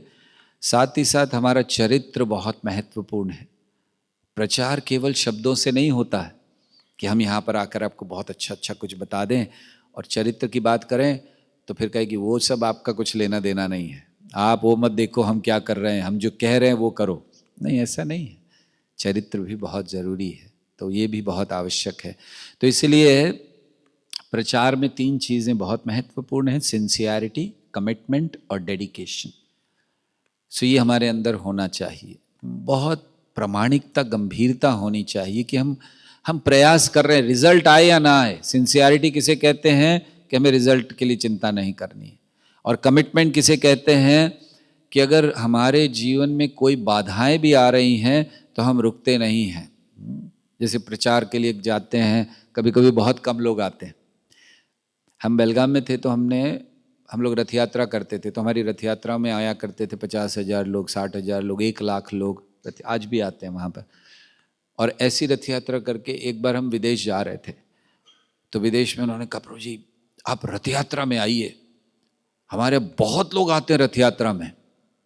तो हमारे मन में क्या है, बहुत आते हैं मतलब 1 लाख लोग, 1.5 लाख लोग। तो हमने कहा अच्छा कितने लोग आते हैं? बोले 800 लोग तो आ ही जाते हैं रथ यात्रा में। अब हम सोचे कहाँ 1 लाख और कहाँ 800। ये 800 उनके मैक्सिमम क्राउड है कि वो सबसे ज्यादा उसमें रथ यात्रा में सबसे ज्यादा लोग आते हैं, 800 लोग आ जाते हैं। तो हमें एकदम आश्चर्य हो गया। हमने कहा कहाँ जा रहे हैं प्रचार करने? और फिर जाते तो वहाँ बहुत कम लोग प्रचार के लिए। लेकिन एक प्रचारक को जरूरत नहीं है, हमें जरूरत नहीं है कि बहुत सारे लोग हों, गंभीरता से सुनने वाले चाहिए, वो महत्वपूर्ण है। तो हमारा सिंसियरिटी होना चाहिए कि, और कमिटमेंट होना चाहिए कि हम करते रहें। और एक त्याग की भावना भी ज़रूरी है एक प्रचारक में, कि किस तरह हम प्रचार करते रहें। अभी देखिए हम लोगों ने देखा है कि बहुत से अन्य धर्म, क्रिश्चियनिटी फैल गया है, इस्लाम फैल गया है, और हम लोग सोचते हैं कैसे हो गया भारत में इतना। आज सब प्रश्न कर रहे हैं भारत में ऐसा कैसे हो गया।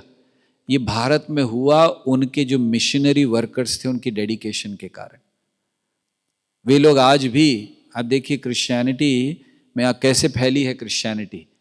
ऐसा नहीं कि उन्होंने बड़े बड़े प्रोग्राम किए, बहुत बड़ा बड़ा कुछ चर्च, ये तो सब बाद में आया। आज भी उनके कोई बहुत बड़े बड़े प्रोग्राम नहीं होते हैं, लाखों लोगों का प्रोग्राम कर रहे हैं। उनके कार्यक्रम क्या हैं, वो धीरे धीरे अंदर घुसते जाते हैं। डेडिकेशन है। एक गांव में करेंगे, वहां कोई उनको एक भी नहीं मिलेगा, करते रहेंगे, फिर एक मिल जाएगा, उसको पकड़ के करते रहेंगे, फिर 2 बनेंगे, फिर 3 बनेंगे, 5 साल लग गए, 10 साल लग गए, लेकिन वो लगे रहते। उनका डेडिकेशन इतना है कि जहां 10 साल 15 साल 20 साल पहले एक भी व्यक्ति क्रिश्चियनिटी को स्वीकार करने के लिए नहीं था, वहां पूरा का पूरा गांव क्रिश्चियन हो जाता है। ये उनके डेडिकेशन का बात हमें सीखना चाहिए। हमें वो स्पिरिट होनी चाहिए जैसे आतंकवादियों की होती है। हमें आतंकवादी नहीं बनना है, लेकिन वो स्पिरिट लेना है। आप सोचोगे अरे आतंकवादियों से क्या सीखना है? चाणक्य पंडित कहते हैं अगर सोना कीचड़ में भी पड़ा हो तो उठा लेना चाहिए, क्योंकि सोने का कोई नुकसान नहीं होता। तो आतंकवादियों से क्या सीखना है? क्या उनके अंदर वो जोश होता है कि वो अपने प्राण, उनको पता है हमारे अंदर बम लगा हुआ है ना, ह्यूमन बम कहते हैं ना, उनको बम लगा दिया गया है। उनको पता है कपड़े के अंदर बम है, बस मुझे एक ऐसा दबाना है बटन और मेरे चीथड़े तो पता ही नहीं चलेंगे कहाँ है, बाकी लोग भी मरेंगे। जिसको पता है मैं मरने वाला हूं फिर भी वो जा रहा है। जब अभी 26/11 3-4 दिन पहले गई, 4 दिन पहले जब बंबई में अटैक हुआ था, वो लोग जब निकले थे 10 लोग, उनको पता था कि वो जीवित वापस नहीं आएंगे। उनको पता था कि वो मारे जाएंगे या अरेस्ट हो जाएंगे, जो भी हो, अरेस्ट हुआ तो भी मारे जाएंगे, नहीं तो वैसे भी मारे जाएंगे, पुलिस गोली मारेगी, उनको पता था। लेकिन फिर भी वो लोग आए। ये जील कहां से आ गई? और ऐसी जील, ये कोई ऐसे नहीं कि आतंकवादियों में, हमारे इतिहास में है, हमारे रामायण में है। हम लोग देखते हैं कि जब सीता का हरण हो रहा था तो किसने रोका? जटायु ने। जटायु ने जब युद्ध करना शुरू किया रावण से, जटायु जानता था मैं नहीं जीत सकता, जटायु को पता था, लेकिन उसने ये सोचा कि मुझे अपना कर्तव्य करना है। हो सकता है मेरे प्राण चले जाएं, लेकिन अगर भगवान की सेवा करते हुए, सीता देवी की रक्षा करते हुए अगर मेरे प्राण भी चले जाएं तो कोई चिंता नहीं है, लेकिन मेरी सेवा मैं पूरी करके जाऊंगा। तो ये भाव है उसका। उसने ये नहीं सोचा कि रावण इतना शक्तिशाली है, मर जाऊंगा मैं, छोड़ो छोड़ो, अच्छा सीता जी मैं आपका संदेश पहुंचा दूंगा। नहीं, उधर ही लड़े वो। तो जैसे अगर एक आतंकवादी के हृदय में ये भाव आ सकता है कि मुझे अपने प्राणों की चिंता नहीं है, लेकिन मुझे जिहाद करनी है, मुझे लोगों को मारना है, क्या हम लोगों के मन में नहीं आ सकता कि चाहे कुछ भी हो जाए, मुझे लोगों को कृष्ण भावना मत प्रदान करनी है, क्योंकि मैं जानता हूं, आचार्य जानते हैं, कृष्ण जानते हैं कि ये सबसे अच्छी चीज हम उनको प्रदान कर रहे हैं, जिससे ऐसा उपहार उनको मिल रहा है जो कई कई जन्मों में नहीं मिला है। ऐसा प्रचार का भाव हमारे अंदर होना चाहिए। लेकिन हम लोग सोचते हैं कि प्रचार मतलब कुर्सियां लगी होनी चाहिए, हॉल भरा होना चाहिए, आसन तैयार होना चाहिए, हम आए बैठें और बोलें, लोग तालियां बजाएं, फिनिश प्रचार। नहीं, प्रभुपाद की तरह प्रचार कीजिए। जाइए ऐसी जगह पर जहां पर कोई नहीं है, कोई जानता नहीं कृष्ण भावनामृत को, जाइए उनको एक ग्रंथ दीजिए, उनको कुछ प्रसाद दीजिए, उनको कुछ कीर्तन कराइए, उनको मंदिर में लाइए। कुछ नहीं कर सकते तो हम व्यक्ति को मंदिर आने की प्रेरणा दे सकते हैं, इतना तो हम कर ही सकते, ये भी प्रचार है। और अब जैसे मैराथन चल रहा है, इस समय में सबसे अच्छा प्रचार का माध्यम है जो हम लोग भगवद गीता जयंती के समय में करते हैं, ग्रंथों को लोगों को देना। प्रभुपाद समझाया करते थे कि आपका ये 1 घंटे का लेक्चर क्या करेगा, वही आप बुक दे दो तो व्यक्ति रखेगा। अभी हम कुछ दिन पहले भी बता रहे थे, श्रील प्रभुपाद ने बहुत सुंदर कार्यक्रम किया क्रॉस मैदान पर, बड़ा फेमस प्रोग्राम हुआ वो प्रभुपाद का, 10-11 दिन तक चल रहा था। आई थिंक 26 तारीख से शुरू होकर 4-5 अप्रैल तक ऐसे चलता रहा। 10-11 दिन प्रभुपाद ने वहाँ पर प्रोग्राम किया। रोज प्रवचन हो रहा है, दिन में और कार्यक्रम हो रहे हैं, शाम को प्रभुपाद का प्रवचन हो रहा है, बुक डिस्ट्रीब्यूशन हो रहा है। कई भक्त बने हैं वहाँ से, उस प्रोग्राम से कई भक्त बने। तो उनमें हमारे बम्बई के एक भक्त हैं, तो उस समय जॉब करते थे, वो जा रहे थे तो उन्होंने देखा कुछ चल रहा है, चले गए। तो जैसे चले गए तो भक्तों ने थोड़ा सा प्रचार कर करके एक भगवद गीता उनको दे दी। अब एक भगवद गीता, उन्होंने कोई इच्छा नहीं थी उनकी पढ़ने की भगवद गीता, वो अपना पैसा कमाने में लगे थे। वो लेकर आ गए, उन्होंने घर पर रख दी एज इट इज, यथारूप, बिना उसका प्लास्टिक खोले। और फिर क्या हुआ, समय जाता गया, कमाते गए, फिर धीरे धीरे एज हुई, बच्चे बड़े हुए, अब उन्हें लगा कि कुछ तो पढ़ लूँ। फिर उनको याद आया कि वो भगवद गीता लाया था मैं एक बार, कभी आज तक खोली नहीं। 17 साल बाद उन्होंने खोला, 17 साल भगवद गीता पढ़ी रही घर में, बिल्कुल खोला नहीं उन्होंने। और 17 साल बाद उन्होंने पढ़ा उस भगवद गीता को। आज वो हमारे चौपाटी मंदिर के बहुत वरिष्ठ काउंसलर हैं। उनके बच्चे दोनों, जो भी उनके बच्चे हैं वो भी सब भक्त हैं, पूरा परिवार भक्त है, और पूरी तरह से डेडिकेटेडली वो भगवान की सेवा में लगे हुए हैं। 17 साल बाद बम फटा उनके घर में। तो ये बम है। भगवद गीता भी बी से शुरू होती है, बम भी बी से शुरू होता है ना। सो बॉम्ब्स हैं ये, लेकिन आध्यात्मिक बॉम्ब। प्रभुपाद कहा करते थे डाल दो, सबके घरों में डाल दो। तो हमारा उद्देश्य होना चाहिए, जैसे नारा है हर घर गीता, घर घर गीता, हर घर गीता, होना ही चाहिए। क्यों होना चाहिए? क्या हम लोग पैसा कमा रहे हैं?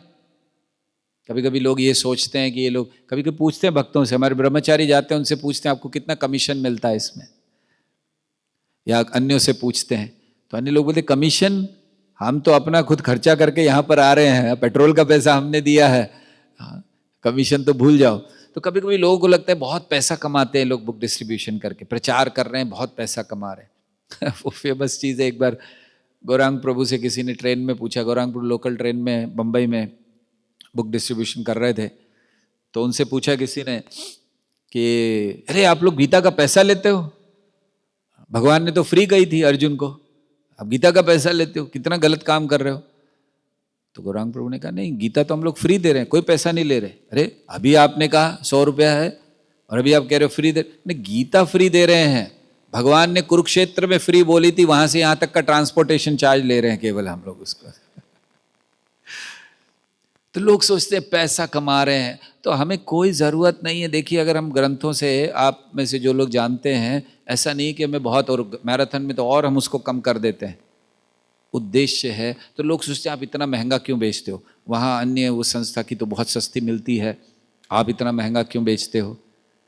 लेकिन हमारे जो जिस तरह का स्टैंडर्ड है, जो क्वालिटी है, जो फोटोज़ हैं, आप देखिए पढ़ने में ही इतना आनंद आ जाता है।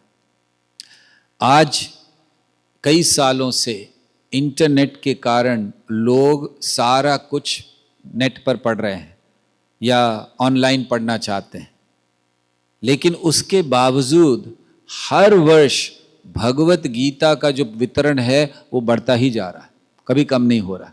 और इस वर्ष मैराथन में केवल भारत में 45 लाख भगवत गीता जाने वाली है निश्चित। तो इतना सब होने के बाद भी लाखों की संख्या में भगवत गीता बट रही है, हर वर्ष बट रही है, क्योंकि वो जो ग्रंथ है उसको स्पर्श करते ही। इसलिए प्रभुपाद कहते थे कि बस भगवत गीता हाथ में दे दो किसी के, कुछ भी मत करो, नहीं लेता है कोई बात नहीं। तो अच्छा प्रचारक, अच्छा बुक वितरक कौन होता है? वो लेता है भगवत गीता, पहले आप पकड़ो, देखो इसको, देखो, वो बताते बताते उसके हाथ में रख देता है। हाथ में रखने का प्रभाव क्या होता है? हाथ में रखने से चेतना बदल जाती है। आप देखिए, इसीलिए सबसे जो अच्छे बुक डिस्ट्रीब्यूटर है ना, वो सीधा हाथ में रख देते हैं पहले बुक को, फिर बाद में वो बुक काम करती है। तो प्रयास ये करना चाहिए कि क्यों हर घर भगवत गीता होनी है, क्योंकि ये बम है, आज नहीं तो कल, नहीं तो 17 साल या कभी भी फटेंगे, कोई बात नहीं, प्रचार हो जाएगा। और दूसरा, आप जानते, हम क्रिश्चियनिटी की बात कर रहे थे, ये कैसे फैली हैं भारत में? इन्होंने बहुत स्टडी कर किया गया है, और इनका एक जो कार्य था वो ये था कि ग्रंथों को उन्होंने छोटे छोटे बुकलेट्स के रूप में छाप कर फ्री बांटा, कोर्सेस किए उसके आधार पर। हमें खुद पता है, बचपन में हमने भी एक कोर्स किया था जीसस की लाइफ पर। स्कूल में पढ़ते थे और फिर आया ऐसा, हमने भी कर लिया। 3 महीने तक वो कोर्स किया था, बड़ा सरल था। वो एक पैम्फलेट आता था साथ में बुकलेट, उसको पढ़ो, फिर उसमें से 10 क्वेश्चन होंगे, 10 क्वेश्चन को आंसर करो। हमने आंसर किए, फिर भेज दो उनको पोस्ट से, फिर उसके बाद दूसरा आ जाता था वहाँ से, और हमें बड़ा अच्छा लगता था, गर्व कि देखो हमें क्रिश्चियंस का ये आ रहा है। हाँ, तो हम फिर उसको दूसरे क्वेश्चंस के उत्तर भेज के फिर से भेजते थे। फिर 2-3 बार भेजने के बाद सर्टिफिकेट आता था। वो सर्टिफिकेट हमने कई सालों तक संभाल कर रखा था। हाँ, कि देखो हमने course on the life of Jesus हमने कोर्स किया है, हमें पता है। तो किस किस तरह से उन लोगों ने इतना, तो सबसे ज़्यादा लिटरेचर के माध्यम से उन्होंने प्रचार किया, फैला दिया अपने, धीरे धीरे धीरे धीरे सबको फ्री दे देकर। तो इस तरह से हमें भी इसको, इतने ग्रंथों को हर घर में जाना है। आपको याद होगा, हमने एक बार आपसे कहा था, यहाँ पर ही हमें ध्यान है कि कई वर्ष पहले एक भगवत गीता का कंपटीशन किया था आंध्र प्रदेश में। उस समय आंध्र प्रदेश एक ही था, तो 23 डिस्ट्रिक्ट थे उसके। तो उन 23 डिस्ट्रिक्ट्स में किया गया, बहुत बड़े स्केल पर उसका प्राइज़ वितरण समारोह किया गया, हज़ारों लोग आए बहुत बड़े ग्राउंड में। तो जो टॉप किया जिसने स्टेट पे, पहला, दूसरा, तीसरा, जो दूसरा आया था एक मुसलमान लड़का था, वो छोटा बच्चा था मुसलमान। तो सबको बुला रहे थे, उसको भी बुलाया, तो उससे कहा कुछ कहना चाहते हो तो कहो। तो उसने कहा कि मैं कुछ पूछना चाहता हूँ। बच्चा था, उसने पूछा, बहुत अच्छा प्रश्न पूछा। उसने कहा कि मैं अपने क्रिश्चियन फ्रेंड्स के घर जाता हूँ, हर एक के घर में बाइबल दिखाई देती है। मुसलमानों के फ्रेंड्स के घर में जाता हूँ, हर एक के घर में कुरान दिखाई देती है, लेकिन हिंदुओं के घर में जाता हूँ तो कहीं भगवत गीता नहीं दिखाई देती, क्या कारण है इसका? तो ये प्रश्न बहुत महत्वपूर्ण था। वो छोटे बच्चे ने पूछ लिया क्योंकि उसको दिखाई नहीं दे रहा है। मित्र के घर में जा रहा है, भगवत गीता नहीं है, मेरे घर में तो कुरान है, उसके घर में तो बाइबल है। क्यों? क्योंकि एक बहुत सिस्टमैटिकली कई वर्षों से, अंग्रेजों के समय से और उसके बाद भी हम लोगों को ये बताया गया कि ये धर्म हमारे लिए नहीं है। केवल किसको बताया गया? हिंदुओं को। धर्म हमारे लिए नहीं है, बाकियों के लिए सब कुछ ठीक है, लेकिन हमारे लिए नहीं है। कॉलेज में जाते थे, हमें खुद पता है, हम लोग कॉलेज में जाते थे, डर कर जाना होता था, एक कपड़ों में तो जा ही नहीं सकते थे। क्यों? नहीं, हमें कोई अलाउड नहीं है। आज भी होता है, फिर भी आज थोड़ा बदल गया है हमारे नेता बदलने के कारण। लेकिन ये हमें समझा दिया गया है कि हमें जरूरत नहीं है भगवत गीता की। तो इतने समय आपको नहीं पता होगा, अंग्रेजों के समय जब अंग्रेज राज्य कर रहे थे तो भारत में लोगों की भक्ति बढ़ गई थी, क्योंकि लोगों को अपने धर्म पर गर्व है, हमें बचाना है, हमें बचाना है, इनको भगाना है, ये हम गुलामी नहीं करेंगे। तो ऐसे समय में 10 वर्ष के लिए अंग्रेजों ने देखा एक चीज, कि जो कृष्ण के भक्त हैं वो बहुत ज्यादा स्ट्रांग हो रहे हैं। तो कोर्ट ने उस समय पर 10 साल तक के लिए कृष्ण भक्ति को बैन कर दिया था, इलीगल थी कृष्ण भक्ति। कितने लोग जानते हैं इस बात को? इलीगल थी। क्या बाकी सब ठीक है, आप देवी देवता कुछ करें, कृष्ण के सारे मंदिर बंद, कृष्ण की कोई भक्ति नहीं करेगा।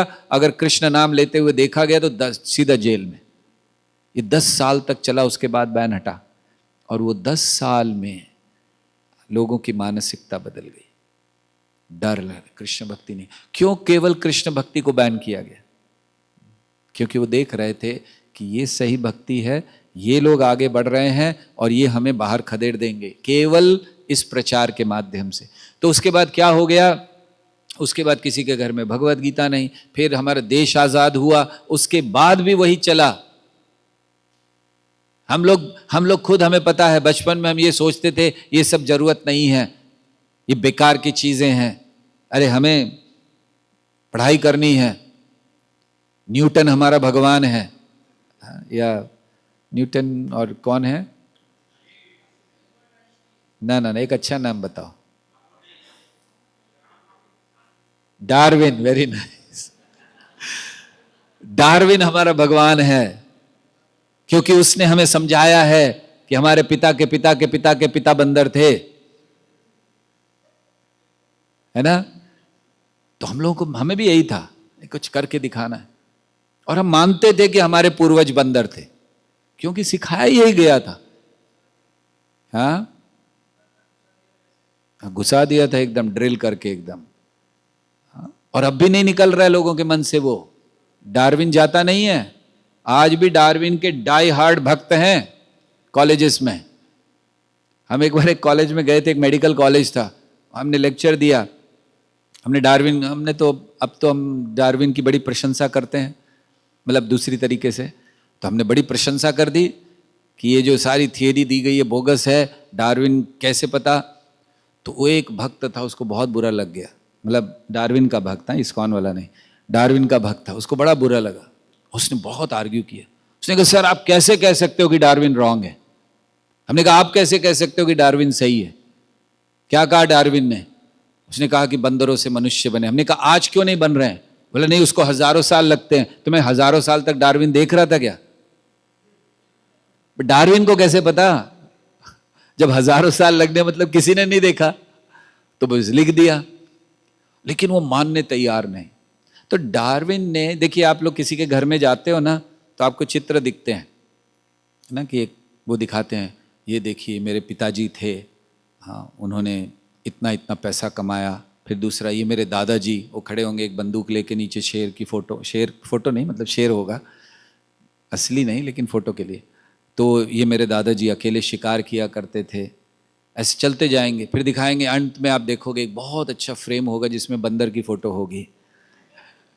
देखेंगे ये हमारे ग्लोरियस पूर्वज हैं। ऐसे देखा कहीं आपने? डार्विन के अपने घर में लगाया होगा, हमें पता नहीं, लेकिन बाकी नहीं। तो आज भी हम लोग यही सब पढ़कर हुए हैं। तो डार्विन, तो हमें भी लगता था भक्ति भक्ति भगवत गीता, डार्विन या ये चीजें, पैसा कमाना है।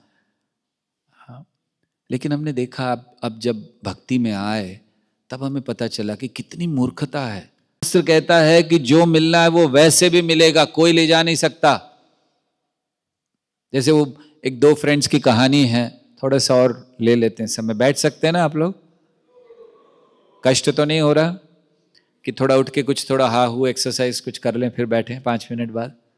नहीं चलेगा? थोड़ी देर और आप अगर ना भी बोलते तो भी हम बोलने वाले तो थे ही, हमने तो सोच ही लिया था बोलना है, लेकिन ऐसे ही थोड़ा आप लोगों का उत्साह बढ़ा रहे थे।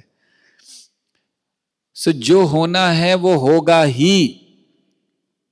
एक बार दो मित्र थे, तो एक सोचता था, हर समय कहता था कि देखो जो भगवान करेंगे वही अच्छा है, जो होना भगवान जो चाहेंगे वही होगा। दूसरा कहता था ये कर्म करना चाहिए, ये सब बेकार की बातें। तो एक बार दोनों को जेल में डाल दिया गया किसी कारणवश। तो उसने कहा, जो कहता था भगवान देखो, बोला भगवान जो करते हैं अच्छा करते हैं, और भगवान चाहेंगे तो फिर हमें जेल में ही रहना होगा, भगवान चाहेंगे तो हम छूट जाएंगे। दूसरा बोला ये पागल आदमी है, मरेगा, ये खुद भी मरेगा, मुझे भी मारवाएगा। तो अब एक दिन हो गया उनको खाने नहीं दिया, भूख लग रही है बहुत, दूसरा दिन हो गया बहुत भूख लग रही है। तो उसने देखा कि एक खिड़की में से थोड़ा सा जगह थी निकलने की, तो उसने कहा देखो मैं तो निकल के जा रहा हूँ, मैं भूखा मरना नहीं चाहता यहाँ पे, तुम अगर ये भगवान भगवान करते रहोगे कि अगर भगवान चाहेंगे तो सब होगा, तो तुम भी मरोगे, चलना मेरे साथ चलो। अब ये जो मित्र था इसको बहुत विश्वास था, इसने कहा आज इसको मैं दूसरे को विश्वास दिला कर रहूँगा चाहे कुछ हो जाए। तो उसने कहा कि नहीं मैं तो नहीं जाऊँगा, और आपको एक बात बता दूँ कि आप खाना के लिए जा रहे हो, भूख लग रही है कि बाहर जाके खाना खाओगे बचोगे, मैं आपको कहता हूँ कि अगर भगवान की इच्छा होगी तो खाना यहीं पे आएगा। तो उसने कहा तू तो मरेगा ही, तेरे को मरना है मर, मैं जा रहा हूँ। वो निकल गया, चला गया, बाहर चला गया। बाहर निकला, बहुत भूख लगी थी 2 दिन से, तो कहीं गया थोड़ा सा कुछ लिया उसने, बहुत जल्दी खाने की भूख लग रही, अब खाने जा रहा था। तो फिर उसने सोचा कि मेरा मित्र जो उधर बैठा है मूर्ख है, भगवान भगवान करता है कि भगवान की इच्छा होगी तो सब होगा, लेकिन चलो कुछ भी है, पागल है मूर्ख है तो मित्र है, अब मैं यहाँ खा रहा हूँ वो भूखा बैठा रहे, अच्छा नहीं है। तो उसने और खाना लिया, वापस उससे आया, वो खिड़की से अंदर आया और लाके रखा, बोला आज के बाद बोलना नहीं, भगवान जो चाहेंगे तो होगा, अगर मैं नहीं जाता बाहर तो कहाँ से आता। तो उस मित्र ने कहा मैंने तुझे क्या कहा था, भगवान की इच्छा होगी तो खाना आ गया ना। तो इस तरह से ये विचार, लोगों के अलग अलग विचार रहते हैं कि किस तरह हम जाएं, तो जो हमें मिलना है वो वैसे भी मिलेगा, कोई ले जा नहीं सकता। इसीलिए प्रयास संघर्ष किस लिए करना है, जो कई कई जन्मों में मिला नहीं है, और वो है भक्ति। तो जो उपहार हम लोगों को दे रहे हैं वो बहुत बड़ा उपहार है, इसीलिए हर घर में गीता होनी चाहिए। जिस दिन भी वो लोग उसको खोलेंगे, जिस दिन भी उसको पढ़ेंगे, निश्चित उनका जीवन बदलेगा। तो सबसे अच्छा उपहार हम उनको ये दे सकते हैं। तो ये जो अभी भगवत गीता का समय चल रहा है, प्रभुपाद ने इसको कैसे शुरू कराया था, ये मैराथन कैसे शुरू हुआ। दरअसल पहले इस्कॉन में ऐसे बुक डिस्ट्रीब्यूशन नहीं होता था मास स्केल पे, तो उस समय बीटीजी थी उनके पास, बैक टू गॉडहेड मैगजीन, तो लोग संकीर्तन के लिए जाते थे, तो कीर्तन करते थे, लोगों की भीड़ हो जाती थी, अपना कीर्तन वो लोग भी आनंद। तो एक टाइम तमाल कृष्ण महाराज थे, तो उन्होंने देखा उन लोग, और वो बीटीजी ऐसे ही बांटा करते थे फ्री, पढ़ो पढ़ो पढ़ो सब लोग। तो उन्होंने सोचा कि क्यों ऐसे बांटना है, तो एक बार कीर्तन हो रहा था, तो लोग खड़े थे, भीड़ थी, तो कीर्तन भी कर रहे थे, तो उन्होंने क्या किया, जो बैक टू गॉडहेड मैगजीन थी वो लेकर हर एक के हाथ में दे दी, जिसने लिया। और फिर पीछे पीछे उनको कुछ था नहीं कि वो मांगना चाहते थे कि कुछ डोनेशन दो, तो कुछ था ही नहीं, इधर उधर देखा तो एक शंख पड़ा था, तो उन्होंने शंख ले लिया, और वो जाकर जैसे जिसको बेटी जी देते थे पीछे से जाके उसको बोलते थे कुछ थोड़ा डोनेशन दे दो। अब व्यक्ति को बुक मिली है वो कुछ दे देता था। तो ऐसे पहला बुक डिस्ट्रीब्यूशन हुआ। वो लोगों ने शाम को आके सबने काउंट किया, बोले अरे इतना पैसा, इतना तो बीटी जी का पैसा, प्रिंटिंग का पैसा नहीं है जितना आ गया। तो उन्होंने प्रभुपाद को बताया, प्रभुपाद बहुत खुश हुए। प्रभुपाद ने कहा बहुत अच्छा है, इसको ऐसे डिस्ट्रीब्यूशन शुरू करो ताकि हम लोग लाखों बुक्स प्रिंट कर सकें। और फिर धीरे धीरे ऐसे बुक्स डिस्ट्रीब्यूशन शुरू हुआ। तो अब भक्त क्या करते थे, नए नए तरीके सोचते थे कैसे करना है। तो एक बार भक्त आ रहे थे, पेट्रोल भरवा रहे हैं उन्होंने गाड़ी में, और भरवा दिया, तब पता चला कि पैसे ही नहीं है जेब में। तो अब क्या करें, और वो तो भारत है नहीं ना, बाहर थे। तो उन्होंने उसको रिक्वेस्ट किया कि देखिए ये भगवत गीता है, इसका मूल्य इतना है, हम आपको 2 दे देंगे, आप जो पेट्रोल दिया उसकी कीमत से ज़्यादा होगा, आप इसको ले लीजिए। तो उसने ले लिया। तो उन लोगों को नया आइडिया आ गया कि हर जगह ऐसे भी कर सकते हैं। फिर वो लोग चले गए जहाँ शॉपिंग हो रही थी क्रिसमस की। ये दिसंबर में क्यों शुरू हुआ ये बता रहे हैं, क्रिसमस की शॉपिंग हो रही थी। तो आप लोग नहीं जानते हैं कि विदेश में क्रिसमस की, जैसे यहाँ दिवाली की शॉपिंग करते हैं लोग, वहाँ क्रिसमस की होती है। तो बहुत रात रात शॉप्स खुली रहती, मॉल्स खुले रहते हैं, वहाँ पर लोग रात भर शॉपिंग करते हैं। पता नहीं ऐसा क्या शॉपिंग, हमें तो समझ नहीं आता। पहनने के लिए तो वही कपड़ा पहनना है, शॉपिंग कर करके करते क्या है, खैर बहुत शॉपिंग होती। तो ये लोगों ने सोचा कि इतने लोग जा रहे हैं, तो ये लोग एक मॉल के सामने जाके खड़े हो गए, रात भर उन्होंने डिस्ट्रीब्यूशन किया वहाँ, क्योंकि लोग रात भर आ रहे हैं और बहुत अच्छा डिस्ट्रीब्यूशन हुआ। तो पहला दिसंबर मैराथन शुरू हुआ ऐसा। उन्होंने प्रभुपाद को संदेश भेजा कि प्रभुपाद आज इस महीने में, क्योंकि इतना सारा वो क्रिश्चियन सब लगे हुए थे मॉल में ये में, तो हमने इसको किया। प्रभुपाद ने कहा हर दिसंबर को ये करना चाहिए, और ऐसे दिसंबर मैराथन शुरू हुआ। और आज हम लोग इतने हजारों लाखों किताबें वर्ल्ड वाइड तो बहुत ज़्यादा जाती हैं, और बाहर में बहुत बुक डिस्ट्रीब्यूशन करते हैं लोग। कैसे कैसे करते हैं आपको बहुत एक उदाहरण देते हैं, थोड़ा सा समय और लेते हैं। हम कुवैत गए थे, वैसे रिकॉर्ड नहीं करना चाहिए तो जिसने भी किया थोड़ा निकाल देना हम कहाँ गए थे वहाँ पर उन लोगों के लिए बहुत खतरा है, अगर दिख जाए हाथ में तो उनको अरेस्ट कर लेते हैं। और वहां वो लोग बुक डिस्ट्रीब्यूशन कर रहे हैं घर घर जाकर। हमने कहा आप कैसे करते हो आप आप सबसे हमारी प्रार्थना है कि जैसे प्रभुपाद ने भविष्य देखकर इन चीज़ों को किया, हम अब भविष्य को देखें। इतना खतरनाक भविष्य आ रहा है, हम लोग देख रहे हैं क्या हो रहा है। इसको संभालने, इसको बचाने के लिए, आगे आने वाली पीढ़ी को बचाएं। तो हमारी इच्छा है कि इस बुक डिस्ट्रीब्यूशन में बहुत तीव्रता से बुक डिस्ट्रीब्यूशन होना चाहिए। हर साल हम लोग करते ही हैं, लेकिन इस साल और ज़्यादा उत्साह से हम लोग करें बुक डिस्ट्रीब्यूशन। साधारणतः कुछ कमिटमेंट्स लिए जाते हैं। कमिटमेंट्स क्यों लिए जाते हैं? ताकि हम लोग भी थोड़े रिस्पॉन्सिबल बन जाएं। और कभी कभी होता है हम इतने भगवत गीता करेंगे, इतनी करेंगे, करना भी चाहिए। कमिटमेंट किया है तो फिर उसको पूरा भी करना चाहिए। अभी हमारी आप सबसे प्रार्थना है कि ये जो माहौल अभी समाज में, दुनिया में बना है, अब उसको हमें आगे ना आए, यहाँ पर रोकना है। इसीलिए इस वर्ष बहुत अच्छे से हमें मेहनत करनी है और ज़्यादा तीव्रता से करनी है। और इस बार तो हम लोगों ने 2 महीने का मैराथन कर रहे हैं, 1 महीने का नहीं है, 2 महीने का चल रहा है। 15 जनवरी तक चलेगा, ताकि और ज़्यादा भगवत गीता जा सके। हमारी प्रार्थना है आप सबसे कि अगर आपने पिछले वर्षों में कुछ भगवत गीताएं की हैं, जिन भक्तों ने, जिसने 100 की हैं वो 200 करें, 500 करें, बढ़ाएं। स्थिति को हमेशा याद रखें। हम किस लिए काम कर रहे हैं? हम भगवान के लिए काम कर रहे हैं। हम किस लिए कर रहे हैं? वो स्थितियां जो बाहर हैं वो यहाँ ना आ जाएं, इसलिए कार्य कर रहे हैं। आज करेंगे तो कल का भविष्य सुरक्षित रहेगा। तो इसलिए आप में से जितनों ने भी, किसी ने 100 की थी, 200 की थी, और ज़्यादा करें, बढ़ाएं। और अगर कोई ऐसे जिन्होंने आज तक कभी भगवत गीता बांटी ही नहीं, तो उनको लगता है हम तो कुछ कर ही नहीं सकते हैं, नहीं, आप भी प्रयास कीजिए। विश्वास रखिए भगवान के ऊपर। प्रभुपाद ने अकेले जाकर बांटी थी बैक टू गॉडहेड मैगजीन, हम लोग भी जाएं और भगवान की कृपा निश्चित आएगी। हरे कृष्णा कृष्णा कृष्णा हरे हरे, हरे राम राम राम हरे। बहुत बहुत धन्यवाद आप सबका। हरे कृष्ण।